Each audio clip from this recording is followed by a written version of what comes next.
Assalamualaikum warahmatullahi wabarakatuh. Bertemu lagi dengan saya, Tiara Ekang Reni, dengan NIM 2522061. Nah, baik, pada kesempatan kali ini saya akan menjelaskan mengenai jaringan nirkabel. Nah, tujuan saya membuat video ini adalah sebagai tugas UTS dari mata kuliah jaringan nirkabel dengan dosen pengampu Bapak Rian Amanda, MPDT. Nah, baik, langsung saja kita masuk kepada penjelasan mengenai jaringan nirkabel.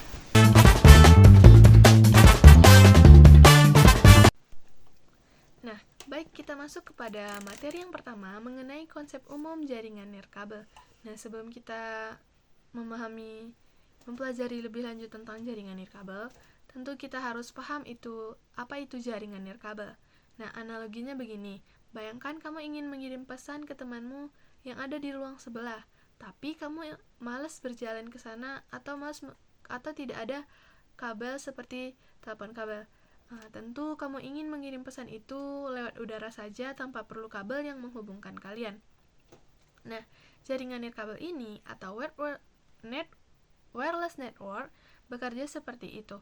Ini adalah cara perangkat elektronik seperti komputer, laptop, handphone, atau tablet untuk saling berkomunikasi tanpa kabel fisik. Mereka menggunakan gelombang elektromagnetik seperti gelombang radio, inframerah, yang mirip dengan yang ada di remote TV, atau gelombang mikro sebagai jembatan untuk mengirim dan menerima data. Nah, karena tidak perlu kabel, jaringan nirkabel membuat pengguna bisa lebih bebas bergerak dan tetap terhubung ke internet atau jaringan lokal. Contohnya, kamu ingin browsing internet nih di ruang tamu, lalu kamu pindah ke kamar atau bahkan pindah ke taman. Kamu tidak perlu nyambungin kabel ke laptopmu. Nah, itulah yang dimaksud dengan jaringan nirkabel. Nah, jaringan nirkabel ini ada beberapa komponen penting yang bekerja sama, seperti sebuah tim dalam pertandingan sepak bola. Di dalam jaringan nirkabel itu ada yang namanya access point. Nah, ini seperti wasit dan pusat koordinasi. Access point ini memancarkan sinyal nirkabel ke seluruh area, sehingga perangkat lain bisa terhubung. Jika di rumah, ini biasanya router WiFi yang biasa kita lihat. Nah, yang selanjutnya ada yang namanya Wireless Network Interface Card atau NIC. Ini seperti telinga dan mulut. Perangkat kamu, NIC yang ada di laptop dan HP, dan fungsinya menangkap sinyal yang dipancarkan oleh HP dan mengirimnya data itu balik. Nah, seperti mulut dan telinga. Mulut mengirim data dan telinga yang menerima data. Nah, selanjutnya ada yang dinamakan dengan signal transmitter dan receiver. Nah, mereka ini seperti pengantar surat yang mengirim dan menerima pesan melalui udara. Mereka bekerja dengan memanfaatkan gelombang elektromagnetik agar data bisa sampai ke perangkat tujuan tanpa kabel. Nah, gelombang elektromagnetik. Nah, bayangkan gelombang ini seperti jalan udara atau jalur yang tidak bisa kita lihat, jalur tak kasat mata yang menghubungkan satu perangkat ke perangkat lainnya. Nah, lalu jaringan nirkabel itu tentu saja ada tujuan dan manfaatnya. Tujuan utama dari jaringan nirkabel adalah memberikan kemudahan bagi pengguna untuk terhubung ke jaringan tanpa terikat oleh kabel. Lalu kalau untuk manfaat utamanya, itu ada yang namanya mobilitas tinggi. Nah, kamu bisa bergerak bebas kemana saja tanpa putus koneksi, seperti menggunakan ponsel di rumah dari kamar ke ruang keluarga, ke dapur, atau bahkan ke taman. Nah, lalu selanjutnya ada yang dinamakan dengan fleksibilitas dalam instalasi. Nah, karena tidak perlu kabel, pemasangan jaringan jadi lebih mudah dan cepat tanpa harus ngebor tembok atau memasang kabel yang ribet.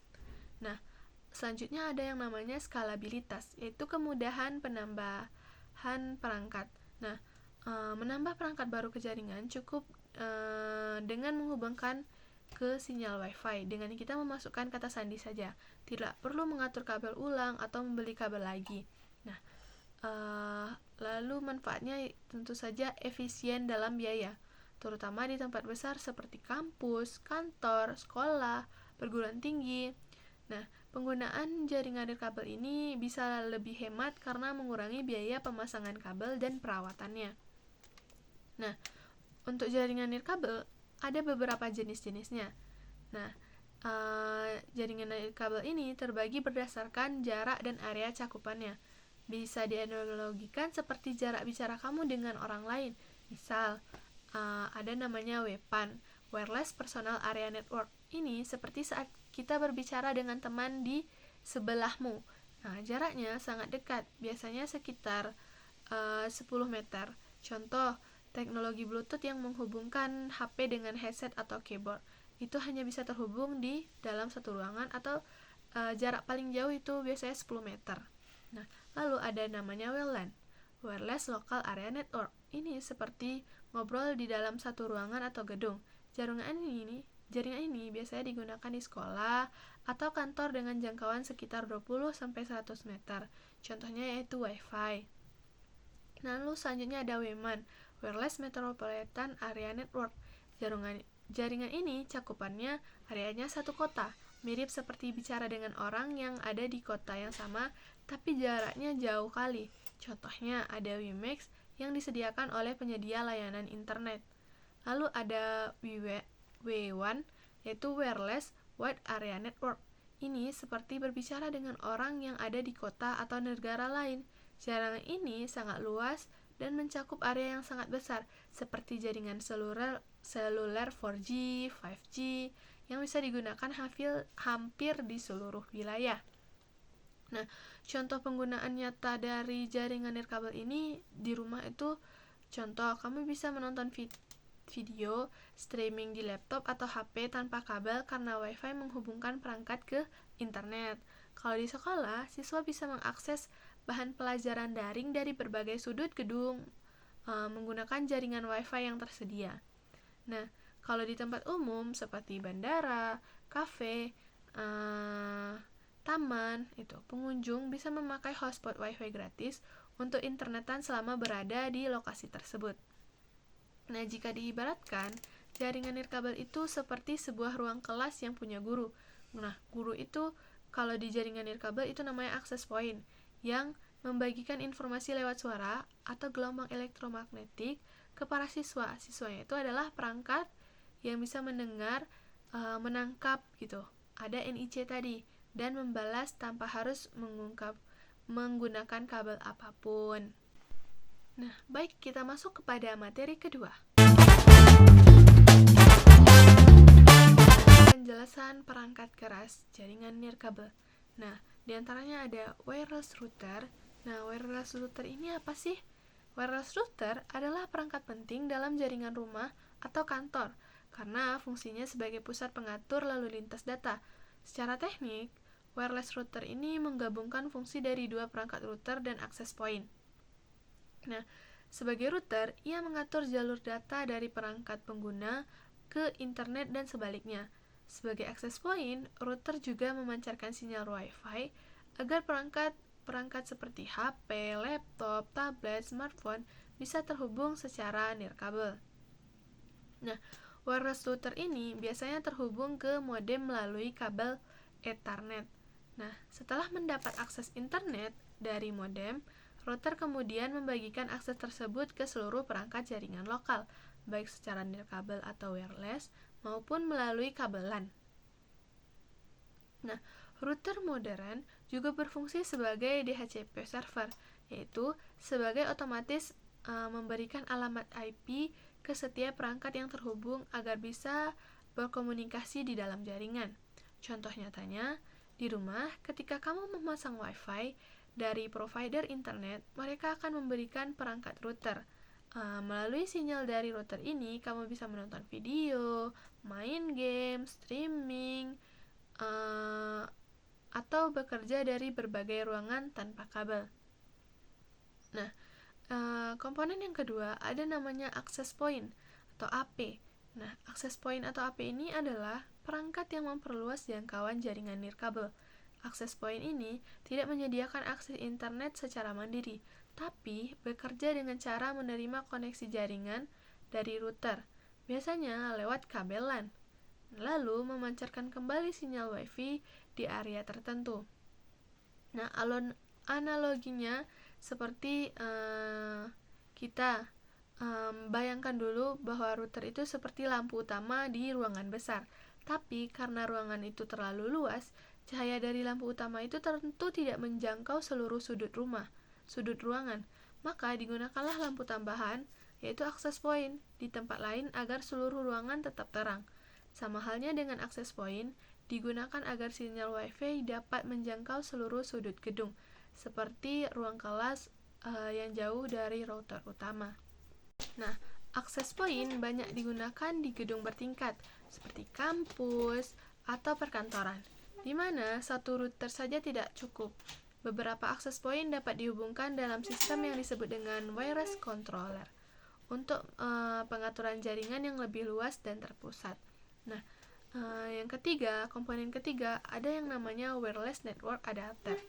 Wireless network adapter ini adalah komponen yang memungkinkan suatu perangkat bisa menangkap sinyal Wi-Fi. Tanpa adapter ini, perangkat seperti komputer, laptop, HP tidak bisa terhubung ke jaringan nirkabel. Nah, perangkat modern seperti laptop, smartphone umumnya sudah memiliki wireless adapter internal. Namun, komputer desktop atau laptop lama mungkin tidak memilikinya.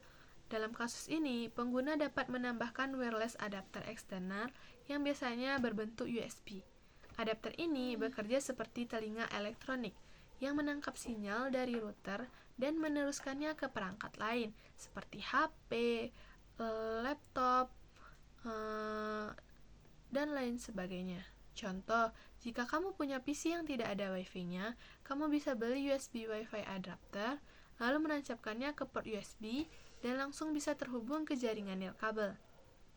Nah, komponen yang keempat ada namanya antena.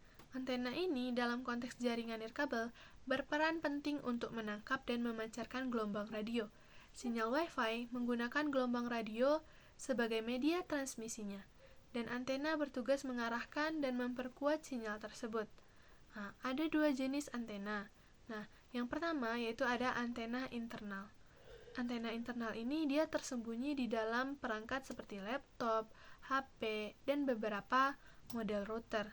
Nah, kalau antena eksternal itu terlihat menonjol atau nampak dari perangkat kita seperti router atau access point. Nah, antena eksternal ini bisa diatur arah dan posisinya untuk mendapatkan sinyal yang lebih optimal. Nah, beberapa antena bahkan bisa diganti atau ditingkatkan kemampuannya, atau high gain antena, untuk menjangkau area yang lebih luas. Nah, penempatan antena sangat mempengaruhi kualitas sinyal-sinyal. Sinyal itu makin tinggi dan bebas hambatan, makin baik juga kinerjanya. Nah, yang kelima, ada yang namanya modem. Modem itu adalah singkatan dari modulator, demulator. Nah, fungsinya adalah mengubah sinyal digital dari perangkat lokal menjadi sinyal analog untuk dikirim melalui saluran telepon atau kabel. Lalu, sebaliknya mengubah sinyal analog dari internet menjadi sinyal digital yang bisa dibaca oleh perangkat pengguna. Meski modem tidak memancarkan sinyal Wi-Fi, tetapi tetap merupakan komponen krusial karena menyediakan sumber akses internet. Nah, dalam jaringan rumah, biasanya modem dihubungkan ke router melalui kabel. Ada juga modem modern yang sudah menyatu dengan router, yaitu modem router combo. Contohnya, ketika kamu berlangganan internet di rumah, teknisi biasanya akan memasang modem yang tersambung ke jaringan provider. Dari modem itulah sinyal internet itu bisa dikirim ke router dan kemudian ke perangkatmu melalui Wi-Fi. Nah, komponen selanjutnya ada namanya repeater atau range extender. Nah, repeater atau range extender adalah perangkat yang digunakan untuk memperluas jangkauan sinyal Wi-Fi tanpa perlu kabel tambahan. Cara kerjanya menangkap sinyal Wi-Fi dari router atau access point yang ada, lalu memancarkan ulang sehingga menjangkau area yang lebih luas. Bayangkan, kamu sedang menyalakan musik di ruangan, tapi suaranya tidak terdengar di ruangan lain. Kamu bisa pakai speaker tambahan untuk memancarkan ulang suara agar terdengar di sana. Itulah prinsip kerja repeater pada jaringan nirkabel. Nah, repeater ini sangat berguna di rumah yang luas atau tamannya yang luas, atau bangunan bertingkat, terutama jika ada dead zone atau area yang tidak mendapatkan sinyal Wi-Fi. Tapi, penting untuk menempatkan repeater ini di lokasi yang masih mendapatkan sinyal kuat, agar sinyal yang nantinya dipancarkan itu tetap stabil. Nah, kesimpulan dari peran masing-masing perangkat ini, setiap perangkat punya fungsi dan posisi tersendiri dalam membentuk jaringan nirkabel yang optimal. Nah, misalnya tadi modem sebagai sumber akses internet dari ISP. Nah, lalu ada yang namanya router tadi, membagi koneksi internet ke semua perangkat di jaringan. Lalu tadi ada namanya access point, itu memperluas jangkauan Wi-Fi dari router ke area lain. Nah, ada namanya wireless adapter, yaitu menghubungkan perangkat ke jaringan nirkabel. Lalu ada antena, memperkuat dan mengarahkan sinyal agar lebih stabil. Nah, ada juga namanya repeater, itu dengan menerima lalu dia menyebarkan ulang sinyal ke tempat yang tidak terjangkau oleh jaringan atau router tadi. Nah, lanjut kepada materi yang ketiga. Lanjut masuk kepada materi ketiga mengenai konsep umum WPAN, Wireless Personal Area Network. Nah, yang pertama, kita masuk kepada definisi dari WPAN. WPAN itu singkatan dari Wireless Personal Area Network, atau dalam bahasa Indonesia itu kita kenal dengan jaringan area pribadi nirkabel. Nah, ini adalah jenis jaringan nirkabel yang dirancang untuk menghubungkan perangkat-perangkat dalam jarak yang sangat dekat, biasanya antara 1 sampai 10 meter. Nah, fokusnya adalah menghubungkan perangkat-perangkat pribadi milik satu orang, bukan untuk beramai-ramai. Contoh perangkat yang biasa terhubung melalui WPAN antara lain ada smartphone, HP, laptop, tablet, smartwatch, jam tangan pintar, headset nirkabel, printer portable, lalu ada speaker nirkabel. Nah, WPAN ini tidak membutuhkan infrastruktur jaringan seperti router, modem, atau kabel jaringan, karena perangkat ini bisa langsung terhubung satu dengan yang lainnya secara langsung. Biasanya cukup dengan mengaktifkan fitur Bluetooth atau teknologi serupa. Nah, analogi sederhananya, saat kita pergi ke kafe, kita duduk-duduk di kafe, sedang mengerjakan tugas dengan laptop dan headset Bluetooth. Nah, saat kita ingin mendengarkan musik dari laptop ke headset, kita bisa menghidupkan Bluetooth saja di laptop dan di headset, lalu menyambungkan keduanya tanpa harus menggunakan kabel. Nah, itulah yang dinamakan dengan WPAN. Sederhana, cepat, dan tanpa ribet. Nah, tujuan dan fungsi dari WPAN ini, tujuan utamanya adalah untuk menyambungkan perangkat pribadi dalam jarak dekat secara tepat, efisien, dan mudah. Yang kedua, mengurangi ketergantungan kepada kabel. Jadi kita bisa lebih rapi dan praktis. Lalu mendukung mobilitas pengguna, karena perangkat itu bisa dibawa kemana-mana tanpa memutus koneksi. Nah, lalu ada namanya dengan WPAN ini kita bisa menghemat daya listrik, karena teknologi WPAN ini dirancang untuk penggunaan energi yang rendah. Nah, fungsi dari WPAN ini sangat luas dan bisa kita jumpai dalam kegiatan sehari-hari. Contoh fungsinya antara lain yaitu saat kita mengirim file dari HP ke laptop atau sebaliknya tanpa menggunakan kabel. Nah, lalu ada saat kita menyambungkan ponsel ke speaker, itu bisa menggunakan Bluetooth untuk mendengarkan musik. Nah, lalu ada juga menghubungkan smartwatch ke HP agar kita bisa memantau langkah kaki, detak jantung, kesehatan, dan notifikasi kita. Nah, lalu menggunakan mouse atau keyboard itu dengan nirkabel ke komputer. Nah, teknologi WPAN ini biasanya bersifat plug and play. Nah, maksudnya adalah mudah digunakan dan tidak butuh konfigurasi yang rumit. Bahkan, orang yang tidak paham sekalipun atau orang awam itu bisa mengoperasikannya dengan hanya mempelajari sebentar dan hanya mengklik-klik saja. Nah, weapon ini ada beberapa karakteristik utamanya. Yang pertama, jangkauannya pendek. Nah, biasanya hanya efektif dalam radius maksimal 10 meter. Makin jauh jarak antar perangkatnya, kualitas sinyal itu makin lemah, dan akhirnya akan terputus. Nah, weapon ini konsumsi dayanya rendah.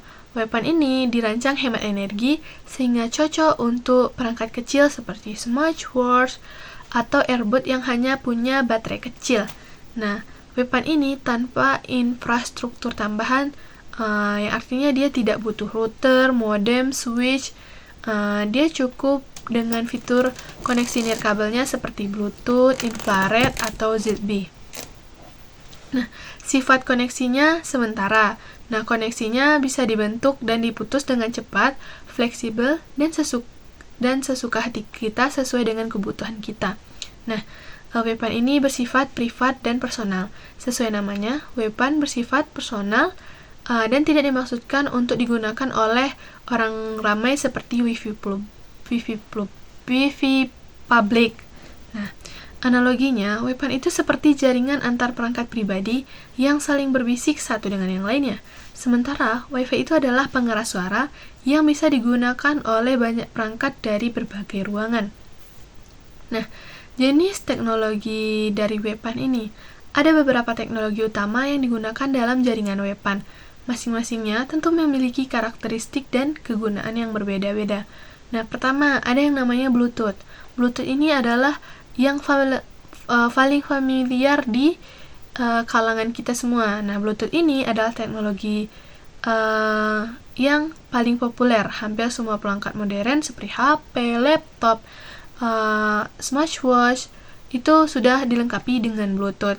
Nah, kegunaan Bluetooth sendiri adalah untuk menyambungkan headset ke HP, menghubungkan mouse ke keyboard, wireless ke laptop, transfer file antar HP atau laptop, menyambungkan smartwatch ke HP. Bluetooth modern versi 5 ke atas itu punya jangkauan lebih luas lagi, hingga mencapai 100 meter dalam kondisi yang ideal. Dan kecepatan transfernya juga lebih baik dibandingkan versi sebelumnya.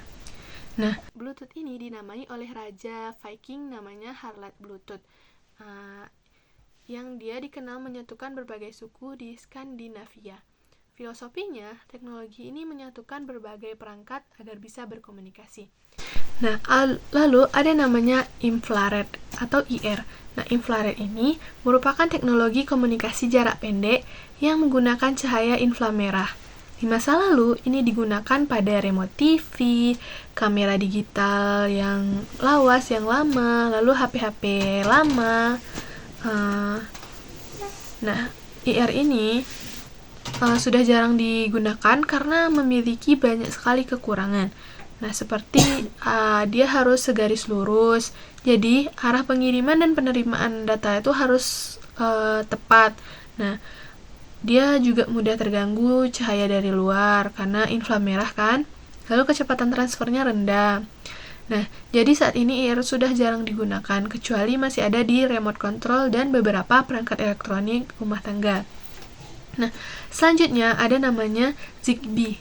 Nah, ZigBee ini adalah teknologi weapon yang dikhususkan untuk perangkat pintar dan Internet of Things atau IoT.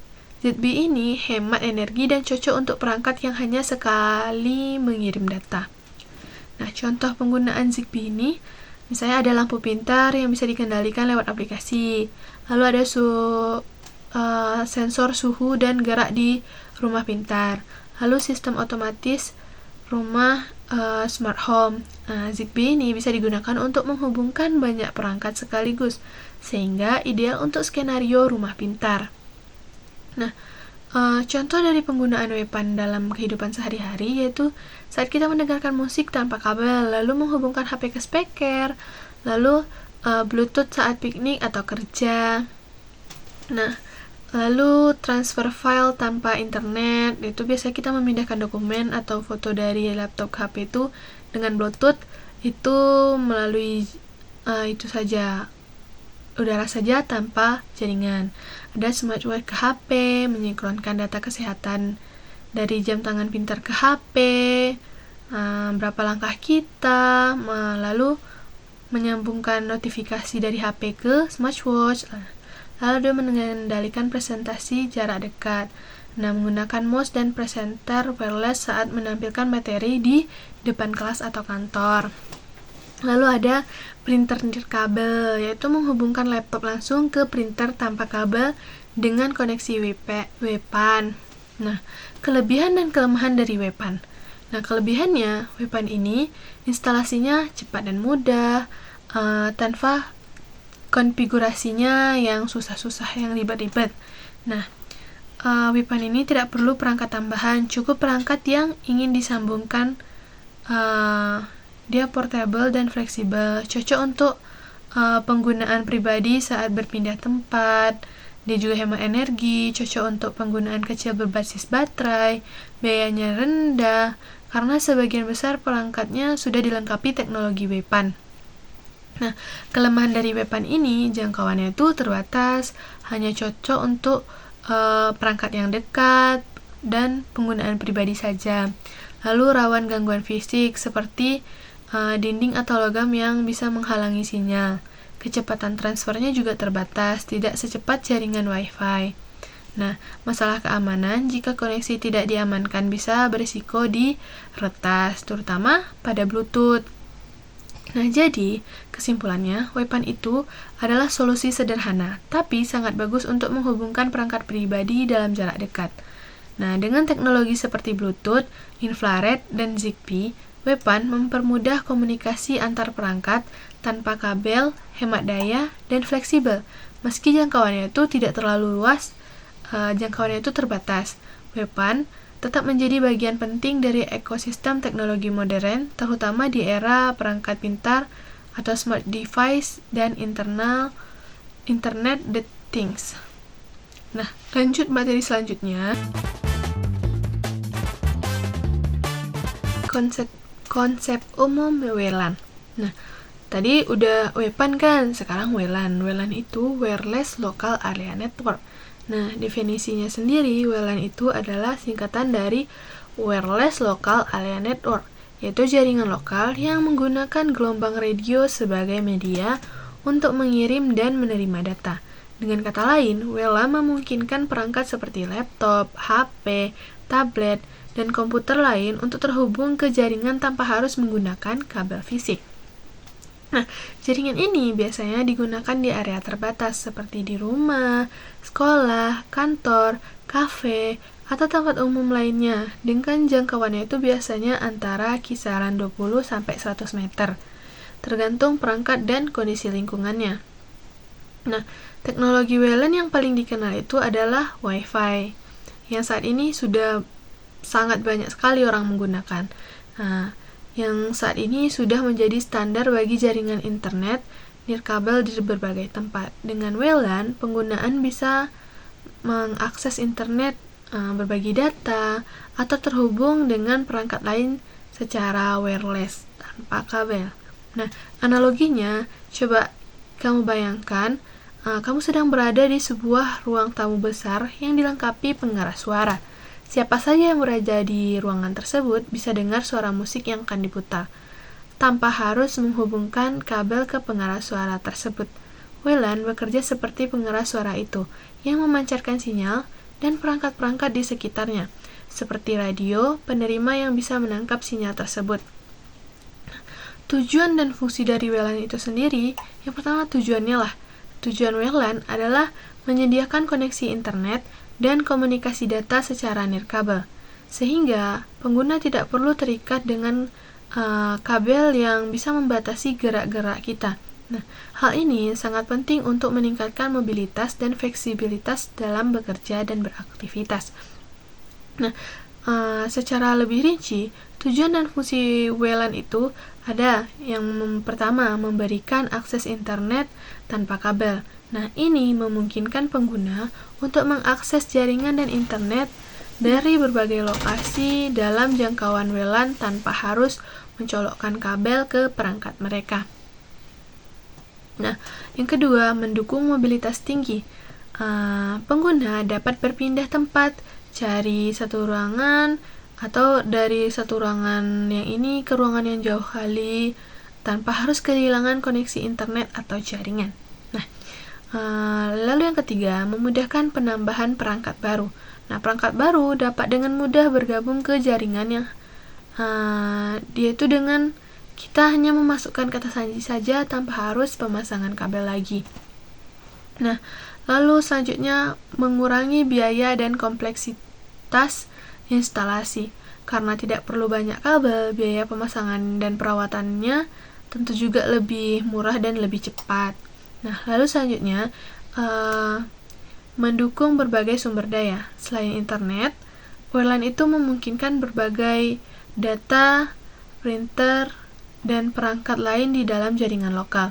Nah, analoginya, coba kita bayangkan saat kita sedang mengadakan pesta di sebuah ruangan.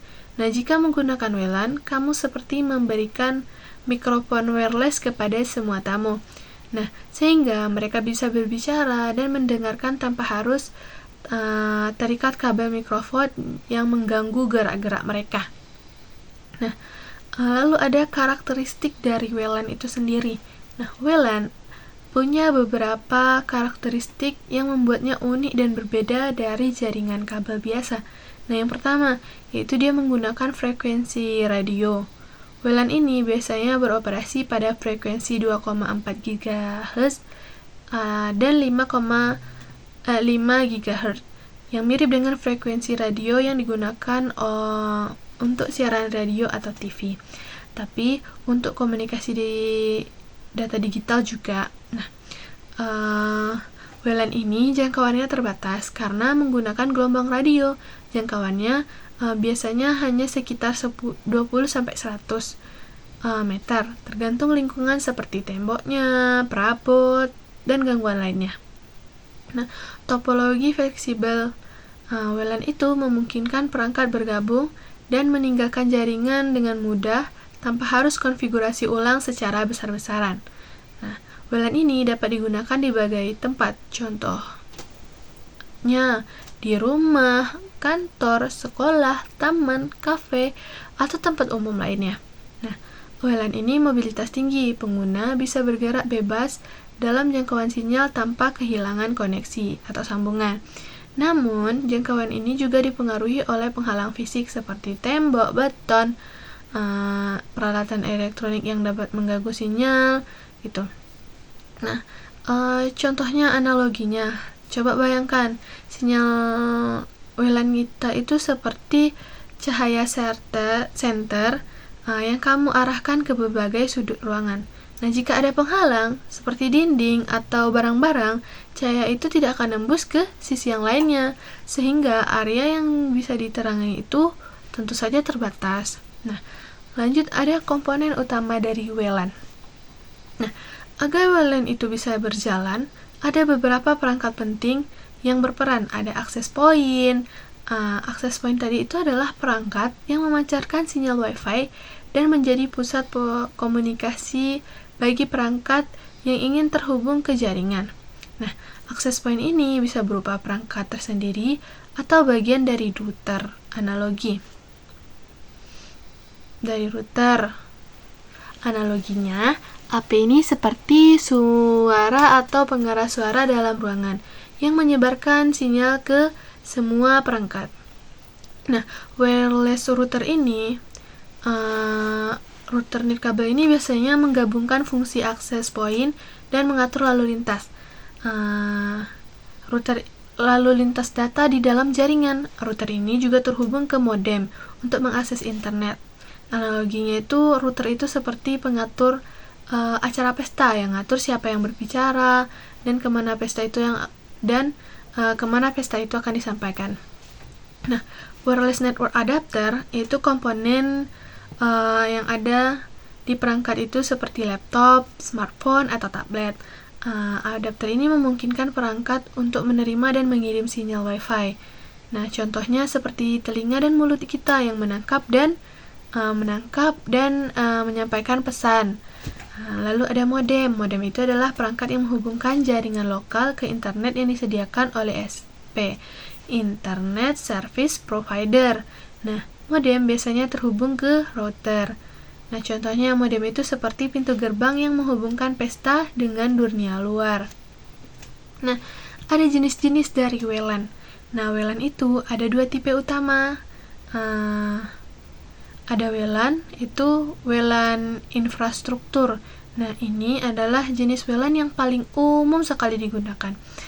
Semua perangkat itu terhubung ke jaringan melalui access point sebagai pusat komunikasi datanya. Misalnya, di rumah, kantor, atau sekolah, biasanya ada satu atau beberapa access point yang memancarkan sinyal Wi-Fi agar semua perangkat itu dapat terhubung. Nah, contohnya, misalnya pada saat pesta tadi, semua tamu di pesta itu mendengarkan suara dari pengeras suara utama. Nah, lalu selanjutnya ada namanya WLAN ad hoc. Nah, pada mode ini, perangkat terhubung langsung satu sama yang lainnya tanpa melalui access point. Biasanya digunakan untuk situasi sementara seperti berbagai file antar dua laptop tanpa infrastruktur jaringan. Contohnya, 2 orang yang berbicara langsung tanpa adanya pengeras suara yang saling berhadap-hadapan. Nah, selanjutnya ada manfaat dari WLAN. Nah, mobilitasnya tinggi, jadi kamu bisa berpindah tempat dalam jangka WLAN tanpa terputus koneksi. Misalnya, bekerja di ruang tamu, dapur, kamar, ruang tamu, dan lain sebagainya. Lalu pemasangannya mudah, tidak perlu tarik kabel, cukup pasang access point saja atau router, lalu perangkat lain bisa langsung terhubung. Lalu ada penghematan biaya. Biaya instalasi dan perawatan jaringan ini jadi lebih rendah karena tidak ada kabel yang harus dipasang dan dirawat. Nah, lalu dia mudah diperluas. Nah, jika ingin menambah perangkat baru, cukup hubungkan dengan password jaringan tanpa harus pasang kabel tambahan. Nah, lalu dia mendukung banyak pengguna. Nah, cocok untuk kantor, sekolah, yang punya banyak pengguna sekaligus. Nah, contoh implementasi WLAN ini, jika di rumah, WLAN ini dipasang di ruang tengah. Nah, semua anggota keluarga bisa mengakses internet dari kamar, dari ruang tengah, atau bahkan dari dapur, atau taman bahkan. Nah, kalau di sekolah, access point ini dipasang di tiap ruang kelas dan lorong. Nah, jadi siswa dan guru bisa terhubung ke sistem pembelajaran online atau internet dari mana saja di area sekolah. Nah, selanjutnya jika di kafe. Nah, di kafe itu biasanya pengelola kafe itu menyediakan Wi-Fi gratis dengan access point, sehingga pengunjung bisa browsing internet sambil menikmati makanan dan sambil santai. Nah, kelebihan dan kekurangan dari WLAN. Nah, pertama-tama itu kelebihannya dulu, dia praktis dan fleksibel. Artinya dia tidak perlu kabel, jadi lebih bebas dan praktis digunakan. Nah, selanjutnya dia itu mudah dikonfigurasikan. Nah, yang maksudnya dia itu bisa menambah atau mengurangi perangkat itu dengan mudah. Jika misalnya kita menghubungkan WiFi, bisa tinggal memasukkan password saja gitu. Lalu dia hemat biaya karena tidak perlu pemasangan kabel yang rumit dan perawatan. Nah, lalu ada dukungan mobilitas, cocok untuk aktivitas yang membutuhkan perpindahan lokasi. Nah, lalu untuk kekurangannya, WLAN ini dia rentan terhadap gangguan. Nah, sinyal WiFi itu bisa terganggu oleh tembok, alat elektronik, atau perangkat lainnya. Nah, lalu WLAN ini jangkauannya tidak terlalu luas, ada terbatas juga gitu. Sinyalnya hanya kuat dalam radius tertentu, bisa melemah jika jaraknya itu terlalu jauh.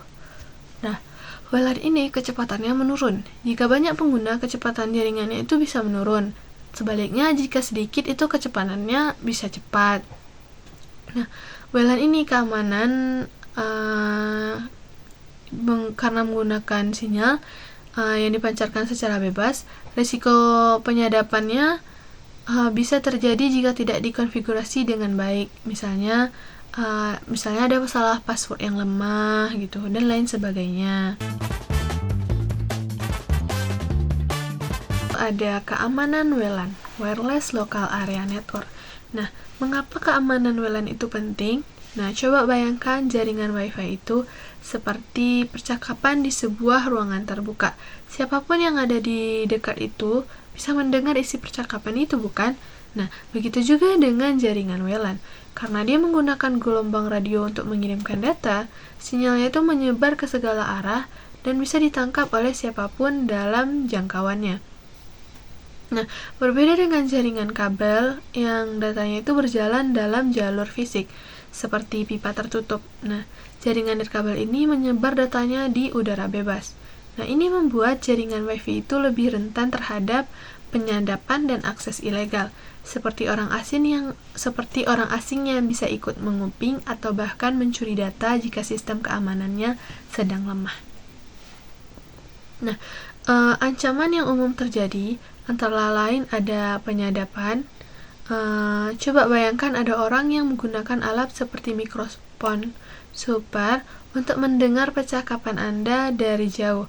Nah, dalam jaringan, penyerangan ini bisa menggunakan aplikasi seperti Wireshark untuk menangkap lalu lintas data yang tidak dienkripsi.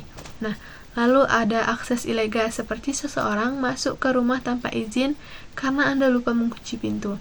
Nah, jika jaringan WiFi itu tidak diberi password atau pengaman yang kuat, siapapun bisa masuk dan mengakses data, mencuri bandwidth, dan menyebarkan malware. Nah, ada juga dia menyebabkan serangan DOS, denial of service. Nah, ini seperti seseorang membanjiri saluran telepon Anda dengan panggilan iseng, hingga Anda tidak bisa menerima panggilan penting. Nah, dalam jaringan, serangan ini membanjiri router atau server dengan trafik palsu, hingga sistem itu menjadi lambat dan tidak bisa diakses lagi. Nah, ada juga dengan man in the middle attack. Nah, analogi ini mudah. Ini seperti seorang yang menyamar jadi tukang pos lalu membuka surat Anda, mengganti isinya dan mengirimkannya kembali tanpa sepengetahuan Anda. Nah, dalam jaringan, penyerang itu berpura-pura menjadi access point dan mengontrol data yang lewat. Nah, yang kedua ada teknologi keamanan WLAN. Nah, untuk melindungi data dari jaringan WiFi, dalam jaringan WiFi, berbagai sistem enkripsi telah dikembangkan. Ada web, wired, equivalent, privacy. Nah, ini adalah sistem keamanan WiFi generasi pertama. Dia menggunakan satu kunci statik untuk mengenkripsi data. Nah, sayangnya teknologi ini sudah sangat ketinggalan zaman dan mudah dibobol, bahkan hanya dengan beberapa menit saja oleh peretas. Nah, cara ini tidak lagi disarankan digunakan, bahkan di rumah. Nah, yang kedua ada namanya WPA, Wi-Fi Protected Access. Nah, ini diciptakan sebagai pengganti dari web tadi. Sudah menggunakan sistem penggantian kunci secara berkala atau namanya TKIP, sehingga bisa jadi lebih aman. Nah, meskipun lebih baik, WPA masih punya kelemahan keamanan yang bisa dimanfaatkan oleh peretas canggih. Nah, yang ketiga ada namanya WPA 2, merupakan standar keamanan paling umum dan paling sering digunakan pada saat ini. WPA 2 ini menggunakan sistem enkripsi AES, yaitu Advanced Encryption Standard, yang jauh lebih kuat dan efisien. Nah, ini digunakan hampir di semua perangkat modern, termasuk router rumah dan jaringan kantor. Nah, tingkat keamanannya sangat baik untuk keperluan umum. Nah, selanjutnya yang keempat itu ada namanya WPA 3. WPA 3 ini versi terbaru dan paling aman pada saat ini. Dia menambahkan fitur seperti proteksi terhadap brute force, yaitu percobaan password berulang-ulang. Nah, lebih cocok juga untuk kebutuhan jaringan masa kini, terutama dengan makin banyaknya perangkat LOT. Nah, belum semua perangkat yang kita punya itu mendukung dari WPA ini, tetapi untuk perangkat baru sangat disarankan untuk menggunakannya. Nah, selanjutnya ada teknik dari tambahan untuk mengamankan WLAN. Nah, selain menggunakan sistem enkripsi tadi, ada banyak peraturan tambahan yang bisa diterapkan untuk memperkuat keamanan kita. Yang pertama ada SSID hiding, yaitu menyembunyikan nama jaringan. Nah, SSID adalah nama WiFi Anda seperti Rumah Tiara, Bait Samara, dan lain sebagainya. Nah, jika disembunyikan, orang lain tidak akan melihat nama jaringan itu di daftar WiFi mereka. Namun, itu bukan pelindungan utama karena dengan alat khusus SSID itu tetap bisa dideteksi. Nah, yang kedua ada namanya MAC address filtering. Nah, setiap perangkat memiliki plat nomor yang disebut dengan MAC address. Nah, jadi kita bisa mengatur router agar hanya perangkat dengan MAC tertentu itu yang bisa terhubung. Nah, dia efektif untuk mencegah akses perangkat asing, meskipun masih dibobol oleh peretas dengan teknik spoofing. Nah, selanjutnya ada yang namanya firewall. Nah, firewall ini bertindak seperti penjaga gerbang. Dia sebagai keamanannya. Yang mana firewall ini dia menyaring semua data masuk dan keluar dari jaringan untuk memastikan tidak ada aktivitas yang mencurigakan. Nah, firewall ini bisa berupa software di perangkat atau fitur bawaan di router. Nah, selanjutnya ada namanya VPN, Virtual Private Network. Nah, VPN ini mengeskripsikan semua data Anda dari ujung ke ujung, seperti saat kita berbicara melalui saluran telepon yang sudah dienkripsi, sehingga meski ada penyadap, mereka tidak akan bisa mendengar isi dari pesan kita. Nah, jadi sangat disarankan saat kita memakai WiFi publik untuk digunakan ini. Nah, selanjutnya ada namanya password yang kuat. Nah, password yang kuat ini menggunakan kombinasi huruf besar, kecil, angka, dan simbol lainnya. Nah, selanjutnya yaitu kalau kita membuat password itu, hindari password umum seperti password 123, admin 123, dan lain sebagainya. Dan juga saat kita memakai password itu, gantilah secara berkala dan jangan dibagikan ke sembarang orang. Nah, contoh implementasi dari keamanan WLAN ini, jika di rumah itu router itu diatur ke WPA2 atau WPA3. Nah, SSID disembunyikan dan nama diganti agar tidak menunjukkan merek router. Lalu password WiFi itu dibuat unik dan kuat, kalau bisa yang susah gitu. Nah, lalu tidak membagikan password WiFi itu ke tamu sembarangan. Bisa dibuatkan jaringan tamu, guest networknya gitu. Lalu kalau di sekolah, jaringan itu dipisah untuk guru, siswa, dan tamu. Nah, lalu MAC filteringnya diaktifkan agar hanya perangkat ke daftar yang bisa terhubung.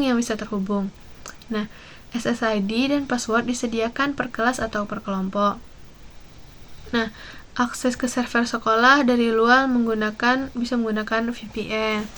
Nah, jika di kantor itu bisa menerapkan WPA3 untuk jaringan utama. Nah, akses dibagi menjadi ada internal, itu isinya adalah pegawai, dan eksternal itu adalah tamu atau mitra kerja. Nah, untuk pengawasan log dan monitoring oleh admin jaringan, fitur firewall aktif dan perangkat yang terhubung dipantau secara berkelanjutan. Nah, lalu selanjutnya yang terakhir itu adalah tips tambahan untuk keamanan WLAN, yaitu dengan memperbarui firewall router secara berkala agar celah keamanan itu bisa ditutup. Lalu mematikan fitur WPS, Wi-Fi Protect Setup. Nah, jika tidak digunakan karena mudah dimanfaatkan oleh peretas gitu. Lalu ganti nama SSD defaultnya yang menunjukkan merek router, misalnya TP-Link 123 gitu, karena bisa memberikan petunjuk pada peretas. Nah, pantau daftar perangkat terhubung dan segera blokir yang mencurigakan, blokir atau bisa di daftar hitamkan gitu. Lalu aktifkan fitur timeout otomatis, misalnya memutuskan koneksi setelah beberapa menit tidak digunakan atau tidak dipakai. Sekianlah yang dapat saya sampaikan. Jika ada salah dan janggalnya, saya mohon maaf. Saya sudahi dengan Assalamualaikum warahmatullahi wabarakatuh.